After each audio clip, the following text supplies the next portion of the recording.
From the heart of where innovation, money, and power collide, in Silicon Valley and beyond, this is Bloomberg Technology with Emily Chang.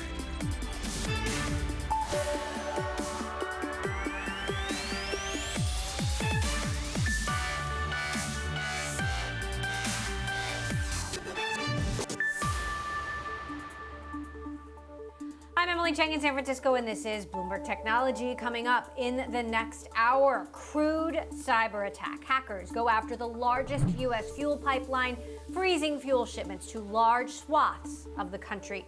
The latest information we have about the ransomware attack and what the White House is doing about it. Plus, bargain basement borrowing costs. Amazon cannot resist refinancing debt, even though, with tens of billions in cash, it doesn't really need to. It is one of the many companies to take advantage of wide open bond markets and spreads at 3-year lows.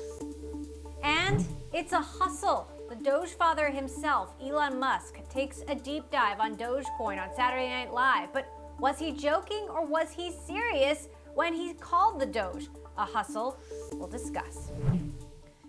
Tech shares leading stocks down as surging commodity prices stoke concerns that inflation could derail a growth rebound in the United States. Let's get the big picture from Bloomberg's Kriti Gupta. Kriti, walk us through the day. Well, Emily, not such a great day for tech, and so much selling actually that you actually saw it drag down all three benchmarks. But the real highlight here in terms of the stock selling, really the New York FANG index. This is the index that houses all those big tech heavyweights, not just here, but around the world. Alibaba, for example, is in this index, and you can see it's actually down 10% from its peak. Emily, we're officially in correction territory. Let's look at what's underneath the hood, though, and look at some of those big tech names individually. I want to look at some of those ad names to begin with. I mean, you can see a lot of red here, really emphasizing that selling. But let's start off with Google and Facebook. Citi warning of an ad growth slowdown, putting some kind of cold water on some of that optimism we saw after their earnings. You also had Qualcomm dropping on a report of Apple using a 5G chip to power its iPhones instead of going to Qualcomm. Not so great for the stock. And lastly, Tesla getting dragged down with those names as well. I also want to take a look, of course, at some of those cybersecurity stocks. Right in your intro, you talked about just how kind of exciting you saw that this kind of hacking thing was having on the gasoline market. Look, it showed up in the stock market too. A lot of cybersecurity stocks down, all with the exception of FireEye, which is actually higher on the day as it assists with the investigation on the Colonial Pipeline, Emily. All right, we're going to talk about that next. Bloomberg's Kriti Gupta, thanks so much. President Biden said while there's no evidence that Russia is involved in the Colonial Pipeline attack late Friday, there is evidence the hackers or the software used are, quote, in Russia. A White House official said the fuel pipeline hasn't suffered damage and can be brought online relatively quickly. However, North America's biggest petroleum pipeline may still take several more days to recover after being forced to halt shipments of gasoline, diesel, jet fuel, and other fuels, raising fears of shortages if local reserves run out. For more, I want to bring in Bloomberg cybersecurity reporter William Turton. William, what is the latest that we know? Hi, thanks for having me. You know, we learned today that Biden said that, they didn't think it was connected to Russian intelligence, but we have learned more about the hackers, and, more and more people are saying that the hackers are based in Russia.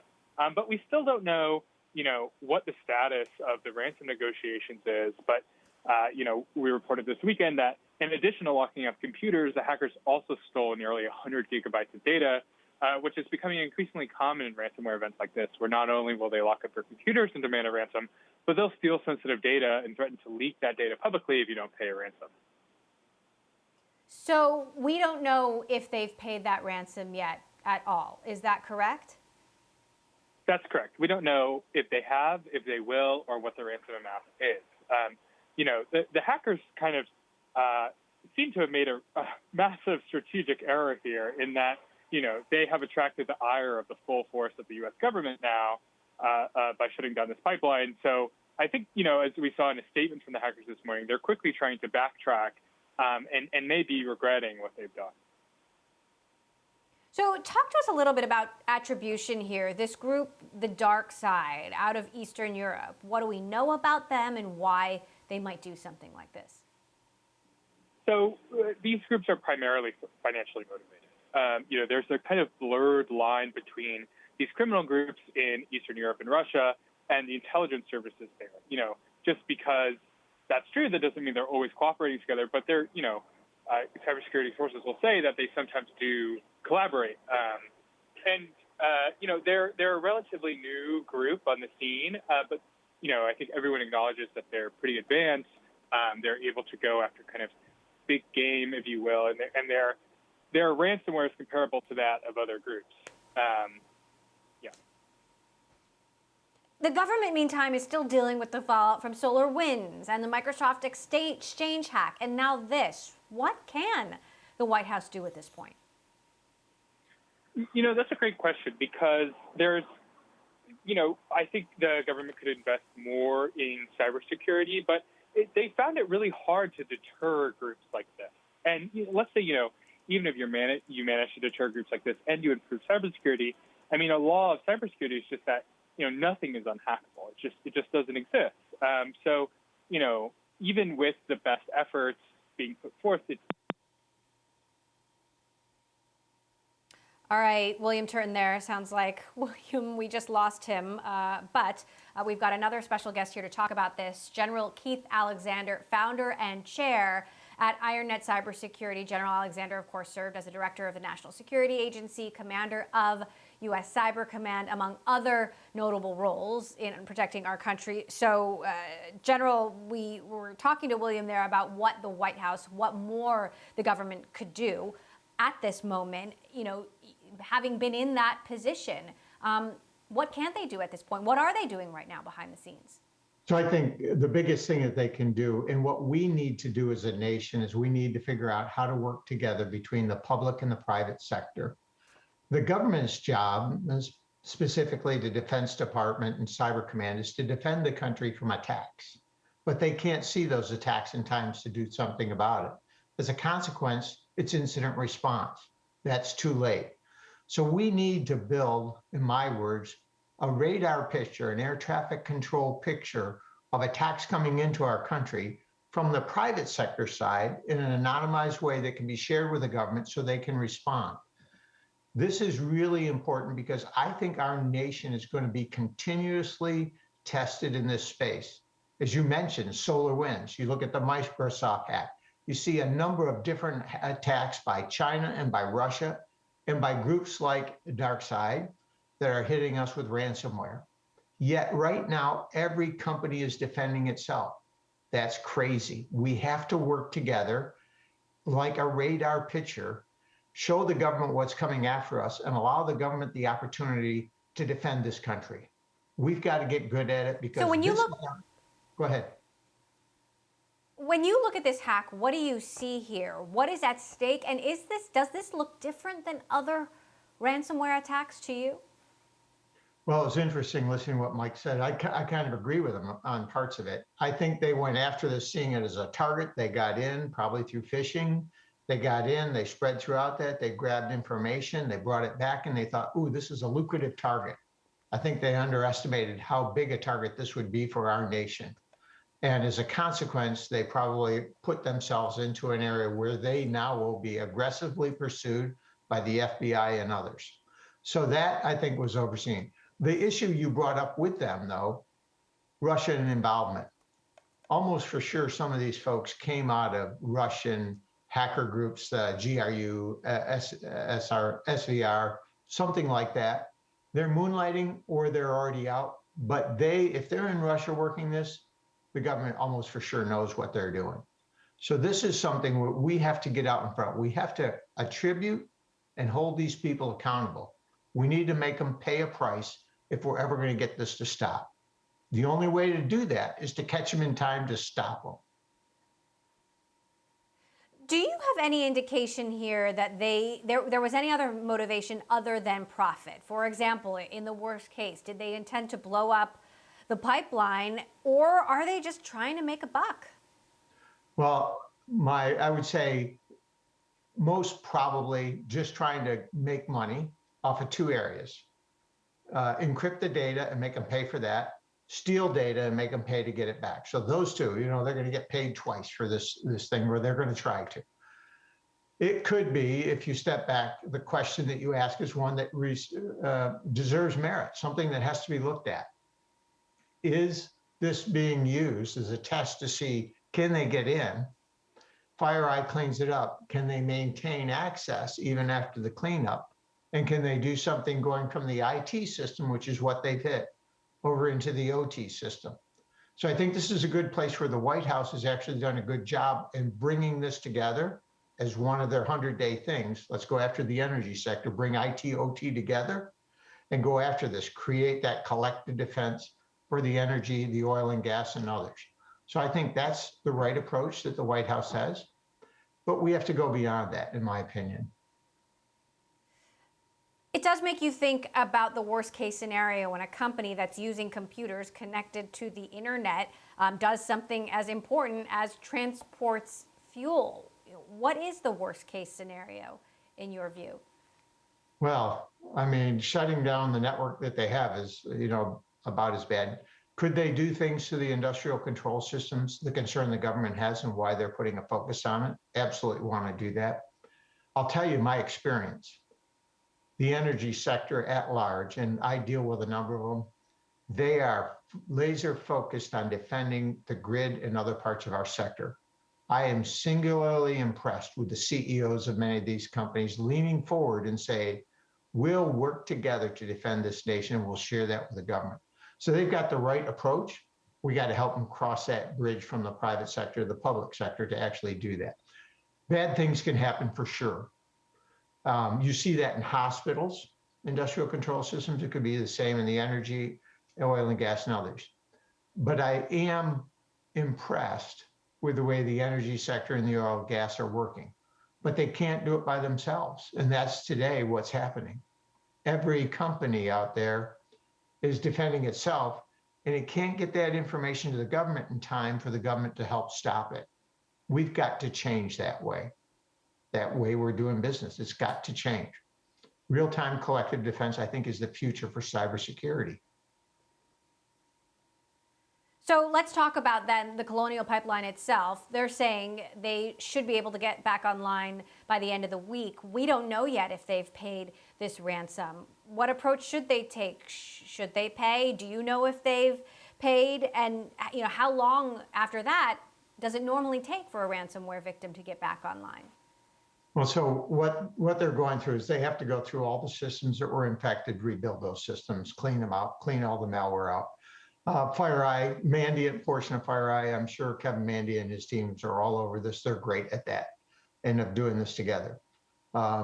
That's one step.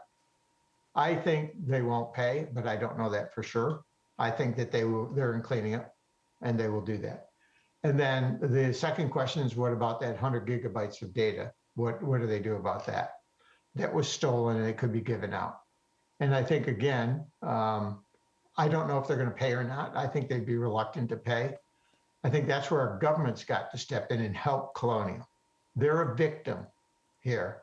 And we can't treat them like they're the bad guys. They're the victim. A nation state or people with nation state-like tools attack them. And we can't treat them as the bad guy here. Colonial was attacked. And we should hold the bad guys that actually did this accountable. So we have to change that rhetoric that's going on out there.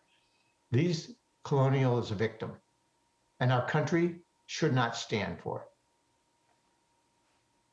All right, General Keith Alexander, you don't mince words. Thank you so much for joining us, Chair and co-founder and CEO at IronNet. As always, General, thanks so much for joining us. We do have some breaking news that the FDA has officially authorized the Pfizer and BioNTech COVID vaccine for children ages 12 to 15. This is a huge leap forward for kids under the age of 16. Of course, the Pfizer vaccine had been approved by the FDA for age 16 and up. But the FDA has now amended the original emergency use authorization for the Pfizer vaccine. Reading now from the press release, the FDA has determined that Pfizer-BioNTech, that their COVID-19 vaccine has met the statutory criteria to amend the emergency use authorization, and that the known and potential benefits of this vaccine in individuals 12 years of age and older outweigh the known and potential risks supporting the vaccine's use in this population. Of course, we know Pfizer got a jump on Moderna in its testing of children, but we're also waiting for new results out of Moderna as well. All right, coming up, a shambles. That is how one of the Facebook Oversight Board members describes the social media's internal rules for moderating content. We're going to get reaction, plus discuss transparency and more from activist investor Natasha Lamb of Arjuna Capital. Next, this is Bloomberg.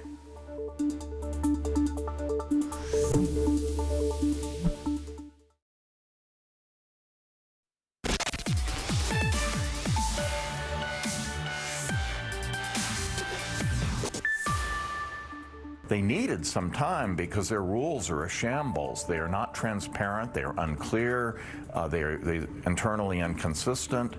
So we made a series of recommendations about how to make their rules clearer and more consistent. That's Michael McConnell, the co-chair of Facebook's Independent Content Oversight Board on Fox News Sunday. McConnell also dismissed concerns that Facebook was violating Donald Trump's First Amendment rights by leaving a ban from the platform in place last week. Let's get investor insight with Natasha Lamb, managing partner of Arjuna Capital, an activist investor in Facebook. So, Natasha, curious for your reaction to the board's decision and description there that the rules are a shambles, knowing that basically the board upheld Facebook's decision, but also kicked the can down the road, and Facebook's going to have to decide again whether to leave the ban on President Trump in place 6 months from now. Well, I think that's exactly the point. They kicked the can down the road. And when you think about, now in reaction to kicking that can down the road, you have Republicans once again calling for the breakup of Facebook. But in fact, that's an area where Republicans and Democrats agree, as we know.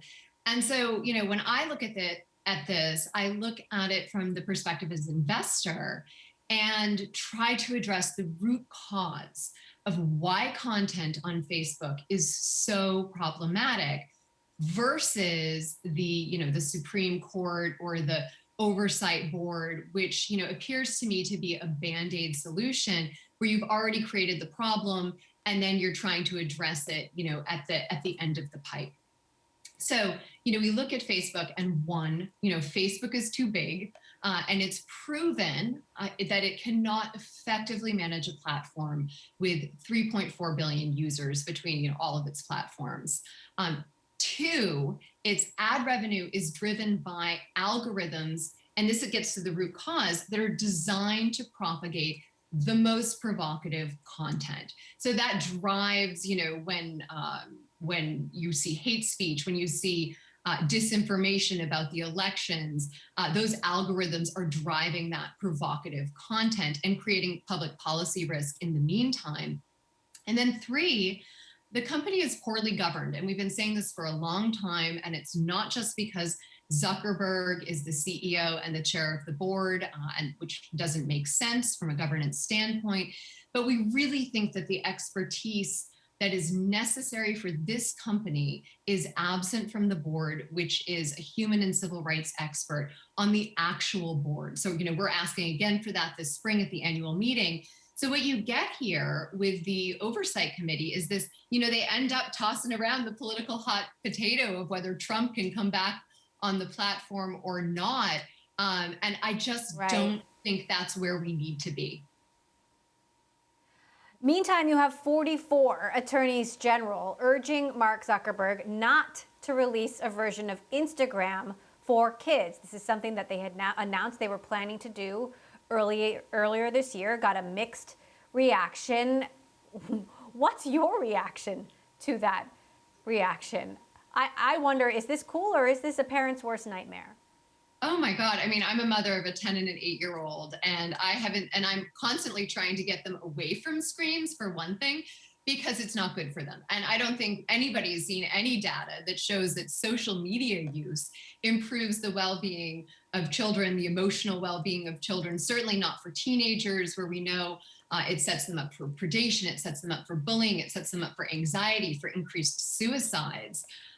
So when I look at what's happening here, I think, well, why is Facebook doing this? Outside, I mean, obviously there's a profit motive, but given how poorly it has upheld its own terms of service on its main platforms, which are made for adults, I'm just surprised that they would even foray into this area, because there's so much public policy risk, headline risk when it comes to children and the abuse that they can face online.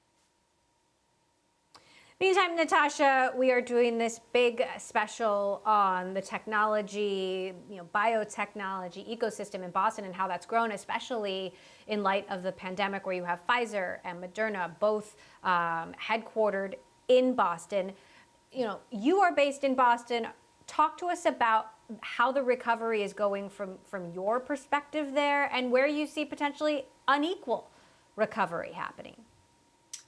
Well, I think Boston's been leading. I think New England has been leading, outside of the fact that we have this biotech engine, Moderna and Pfizer being the best examples of that.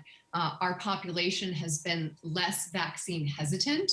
So you've got, over 60% of folks having received already their first vaccine dose. That's going to be a big positive going into this fall, and allow colleges to stay open, which is a big driver of the economy here in Boston, which is a huge education hub.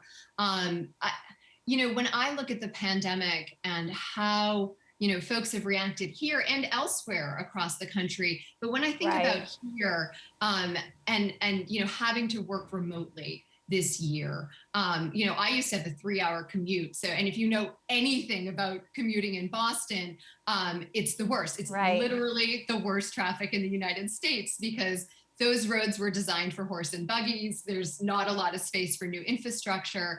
So if you can effectively go forward and remove the constraint of everybody needing to commute, then actually you increase headroom for growth in Boston, which I think is great. So much to talk about, and we're going to cover it all. We'll have to leave it there. Natasha Lamb of Arjuna Capital, thanks so much for joining us. We're going to hear from other Boston-based leaders, including those in the biotech and life sciences, tomorrow as part of our Boston special. Do not miss it right here on Bloomberg Technology.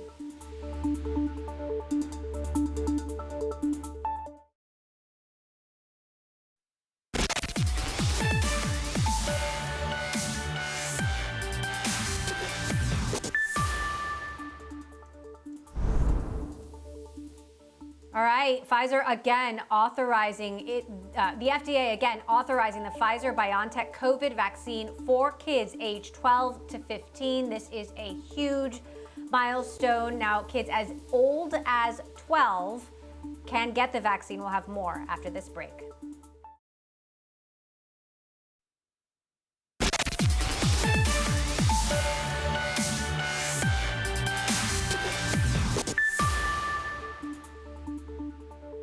Welcome back to Bloomberg Technology. I'm Emily Chang in San Francisco. Amazon is selling bonds in its first debt offering in almost a year.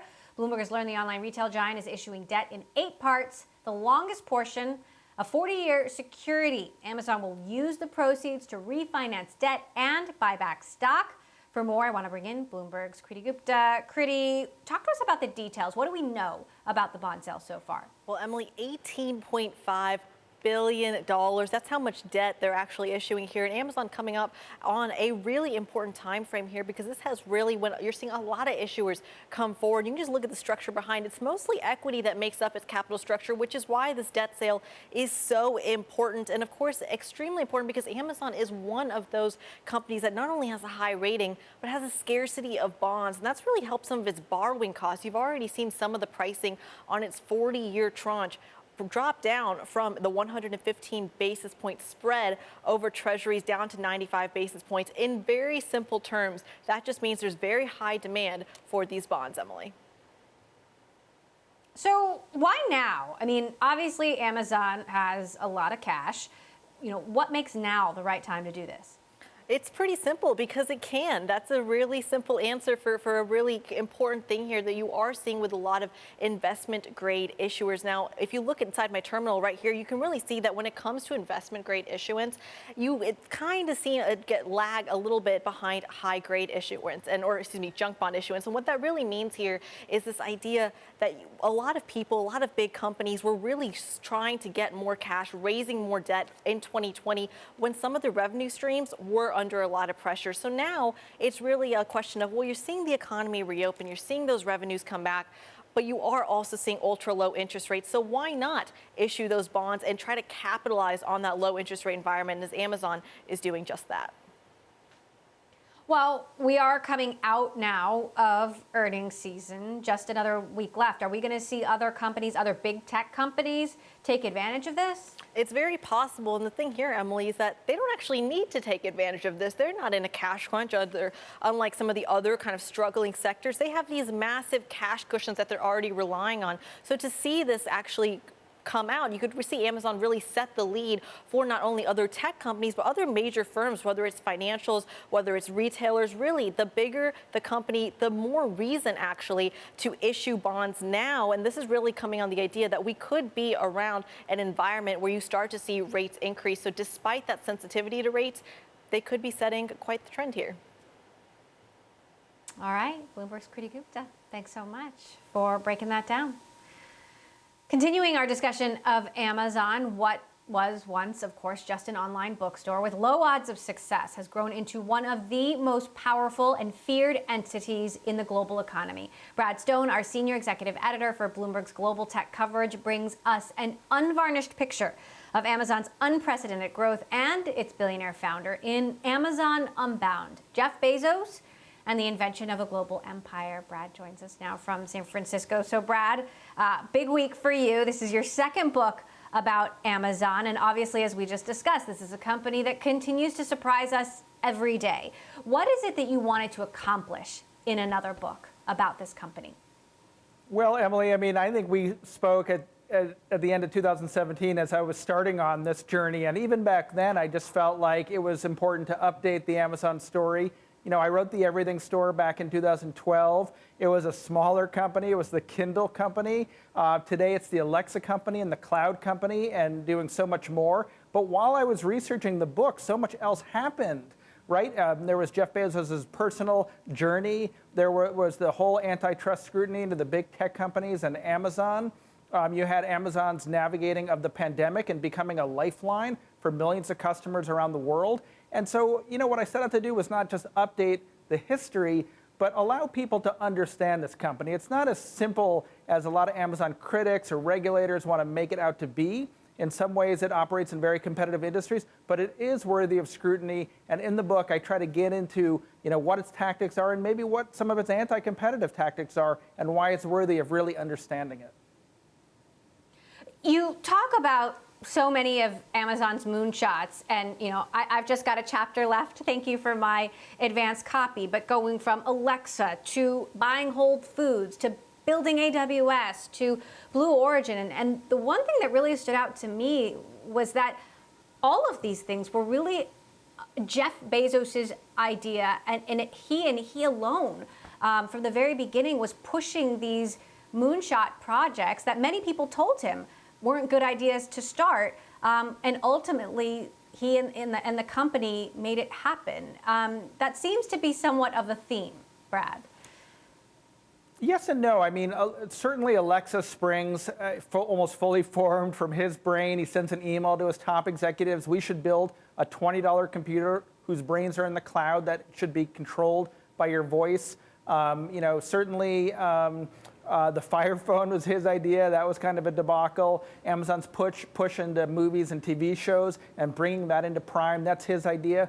But then I also tell the story of the grocery initiatives. And while he signed off on that, he didn't think that should be a rush. And it was actually one of his deputies, Doug Harrington, who kept pushing that Amazon needs to get into groceries. It's so strategically important because people shop for food multiple times a week. But the question that you raise is a good one, which is how important is Bezos to Amazon's inventiveness, and what will happen to the company when he's no longer CEO? And that's a great question we're going to see later this year, because Andy Jassy is a great operator, but he's not the innovator that Bezos is. And when you look at that leadership team, there's not as many technologists as there once were. But then again, Jeff says he's not going anywhere, that he still wants to continue to work on new things at Amazon. So, we'll see. Maybe nothing changes, but over time, I think they're going to have to find someone with as much of his magic if they want to continue to pioneer new industries. You mentioned Jeff Bezos' personal journey earlier, alluding, I believe, to his divorce, his what's new going on in his personal life, and you do sort of paint that as a kind of turning point. Did you see a turning point in Jeff Bezos, the CEO? I believe the way you describe it is Amazon employees at a certain point were asking, "Is this still our CEO?" Talk to us about that change and how dramatic that was for him and for the company. Totally dramatic and totally surprising to the people who knew him well, to other executives at the company. This is someone who was wholly focused on the business, who was sort of unfashionable, who, bid himself really as a family man, integrated that into his public profile. And so to have these changes at the end of 2018 and into 2019, I think it represents him stepping out onto the world stage and having interests well beyond Amazon. I report in the book that he's building himself a super yacht. So the idea that he spends more time among the elite is definitely, I think, an inevitable one. And it means that a little bit less of his time is focused on Amazon.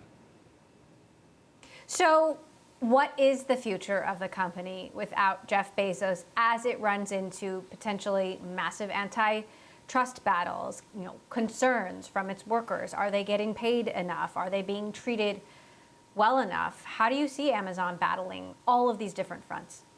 Yeah, it'll remain in the hot seat. I think its relationship with its workers. That's something that Jeff, in his recent shareholder letter, identified as a place where more kind of invention and attention needs to happen. I think going forward, obviously, the eyes of the U.S. government and perhaps the European Union continue to focus on Amazon. But look, it's a complicated target. It's not the monopoly that, say, Google is. So I think it's somewhat more difficult to get a handle on it. But I also think that Andy Jassy will be now the figurehead of the company. He'll be in the hot seat. And look, Bezos is the wealthiest person in the world. He represents a big target. And Andy Jassy, I think, is a little bit of a humbler target. So maybe, he'd be a little bit more of an effective spokesperson, being the guy in that hot seat answering questions from politicians. All right. Well, it'll be certainly an interesting next chapter, maybe worth a book number 3. Don't even say it. We'll have those conversations a few years from now. Okay, Brad Stone, Senior Executive Editor for our global tech coverage. Amazon Unbound is out this week. It is incredible. It is riveting. It is a page turner, as of course only Brad Stone could deliver. All right, coming up, the COVID-19 pandemic has accelerated the digitization of businesses worldwide like never before. We're going to speak to a Microsoft executive about what industries handle the transformation the best. That is next. This is Bloomberg.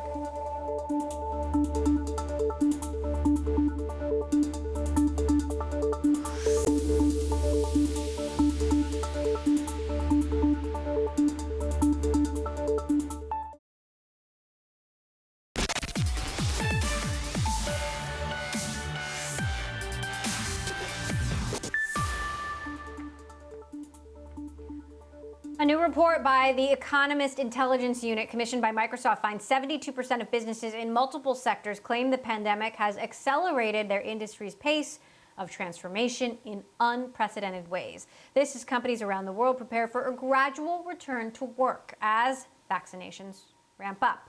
Joining us now to discuss, Deb Cup, Corporate Vice President of Worldwide Commercial Industries at Microsoft. She's the latest guest in our Work Shifting series. Deb, thanks so much for joining us. So talk to us about the trends you found in the study and what surprised you most. Sure. Hi, Emily. Thanks so much for having me. We've really commissioned this study to make sure that we could learn from the market, learn from our customers, and make sure we were aligning the investments at Microsoft in the way that we wanted to see them go for our customers. And that really helped us drive things like industry clouds. as I think about what surprised us the most, probably in a really positive way, was their focus and energy around employee engagement, employee wellness, and social consciousness. So we expected to see them say, we know the digital transformation isn't a nice to have, it's a must have. It's not even a competitive advantage anymore, frankly. It's a need be in order to accelerate our transformation. But that pivot towards customer, I think for us around employee, around social consciousness was really nice to see. We're seeing more and more companies now sort of put their stake in the ground, what policy they're going to have about a return to work or not come September.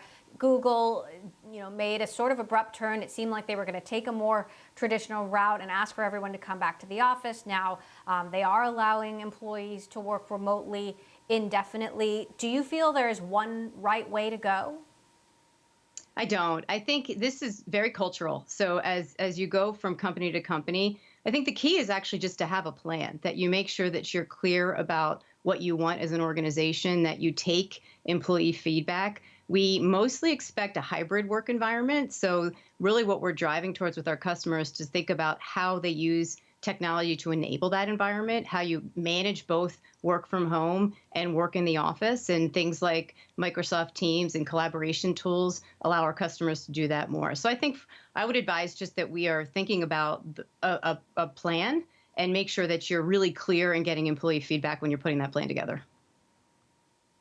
Now, when you're looking at the companies and industries that met the digital challenge well, it seems like many did rise to the challenge. But I wonder where you're seeing industries still lag. I think they did. It was interesting when you said in the start, 74% of our customers that were surveyed said they felt like they were doing fairly well as they think about the transformation. I think organizations that traditionally have a lot of disparate systems have a harder time gathering data and information to create great insights. So that exists in places like healthcare and retail, even as an example, has had to think about how they make this incredible pivot with what's happened with the pandemic. And there's some really interesting examples. REI is a great one when we think about retail has been in a space where people walk into stores. Some are ordering online, but rarely are they doing both at the same time.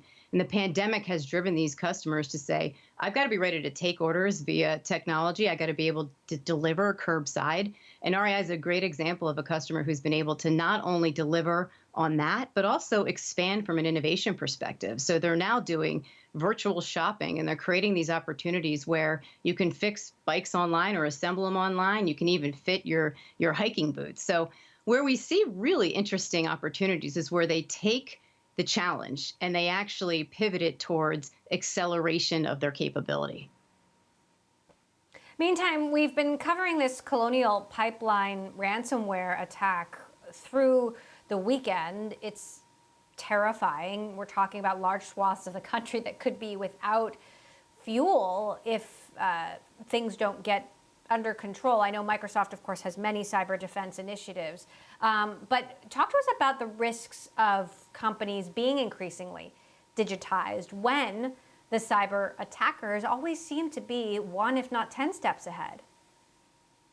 This is a super important issue, obviously, to all of our customers and to Microsoft as well.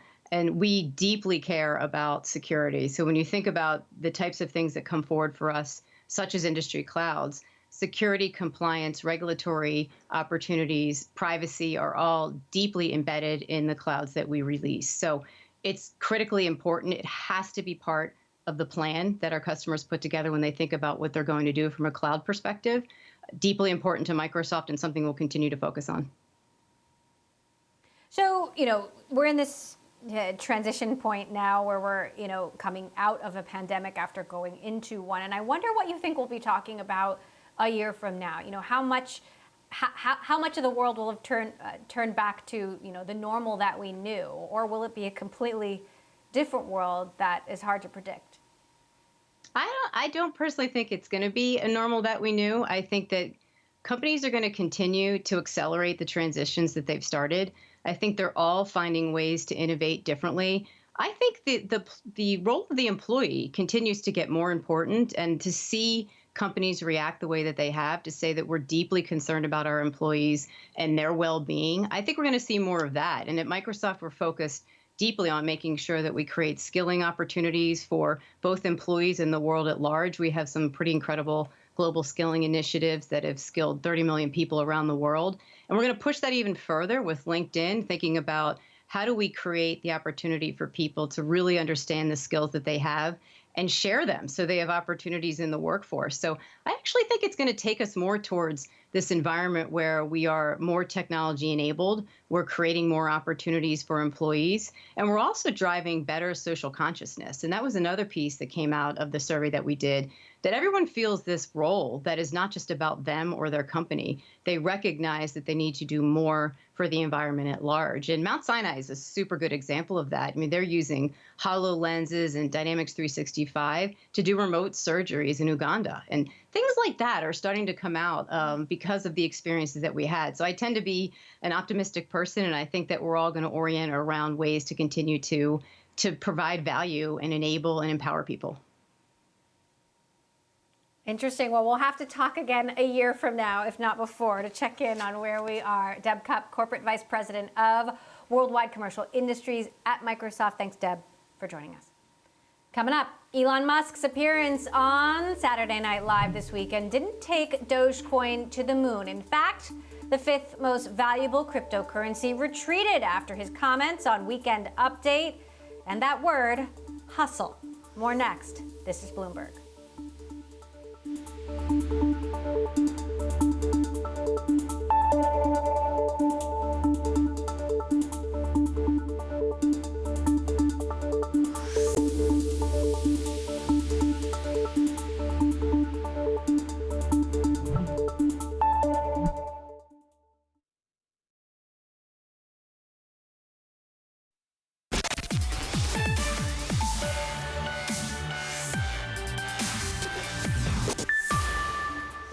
It's the future of currency. It's an unstoppable financial vehicle that's going to take over the world. Oh, so it's a hustle. Yeah, it's a hustle. Elon Musk there making his Saturday Night Live debut this past weekend. Comments from the self-proclaimed Doge father causing the fifth most valuable cryptocurrency to retreat from its highs. Here with more reaction from Musk's appearance, Bloomberg's Ed Ledlow in San Francisco. To be fair, Ed, Doge started going down before SNL even aired because of all the conversation around this appearance. But what do you make of that word, hustle? Was he serious or was he joking about the currency that is supposedly a joke? Well, it was the first time since May 4th that Dogecoin had fallen under 50 cents. And the whole run-up before that was because Elon Musk was going on Saturday Night Live. You know, this was the least subtle topic. We knew it was coming. He tweeted about it constantly, all the memes. He even opened the show with it, remember? He had his mother on stage and she said, "Oh, I hope you've got my Mother's Day gift, but I hope it's not Dogecoin." He said, "It is Dogecoin." You know, and in that sketch, there was a back and forth, constant. What is Dogecoin? What is Dogecoin? What is Dogecoin? Eventually, he answers, yeah, it's a hustle. But I think, you know, it was started as a joke cryptocurrency, and I think Elon Musk continues to treat it very much as a joke cryptocurrency. So then do you believe he believes it's a hustle? Is that what you're saying? It's hard to know because the other piece of news that came out on Sunday, the following day, was that SpaceX, Elon Musk's space company, had accepted payment for a small lunar satellite that SpaceX will actually carry into lunar orbit in next year, 2022, that was paid for completely in Dogecoin. So his business is actually transacting using Dogecoin. So, you know, Elon Musk, Saturday Night Live is a sketch show. He treated it as a sketch show. There were references to him, his quirky nature, him as the rocket scientist, here is the brains behind Tesla. But he kept in the spirit of it being a sketch show. And when he talked about the cryptocurrency, it was very much in that vein. Well, they certainly covered a lot of topics and all of Elon Musk's additional interests. You know, importantly, I want to talk about some news out of Tesla regarding that crash in Texas that we're still waiting to get more information about. The initial reporting had said there wasn't anyone in the driver's seat. Now the NTSB has confirmed that there's video of someone in the driver's seat. Tell us the latest. Yeah, so this is the report we've been waiting for from the National Transportation Safety Board. Some home security footage showed that at the time the two people that were killed in the incident left their home. There was somebody in the driver's seat. We still do not know how that individual ended up away from the driver's seat. Because remember, when the fire was put out of the crash, it was discovered that he was in the passenger seat, not in the driver's seat. So that is still unexplained. But the NTSB did at least say that he started in the driver's seat. And what's more, they found no evidence that any of these driver assistance features, like auto steer as part of autopilot, were used. They backed up what Tesla said, that autopilot was not used in this circumstance. So at this point, do we have any indication of what actually caused the crash? Only the speed at which the vehicle traveled. We know that it high speed made impact with a tree, and that caused damage to the lithium-ion battery pack, which caused the fire. But the big question is, where were the passengers sitting definitively, and how did they end up in seats other than the driver's seat? All right. Well, we'll be waiting for more information on that. Thanks to our Ed Ludlow for breaking that down. And that does it for this edition of Bloomberg Technology. A reminder, tomorrow we're going to hear from Boston area business leaders, including those in biotech and life sciences, in our Boston special. Do not miss it right here on Bloomberg Technology. This is Bloomberg.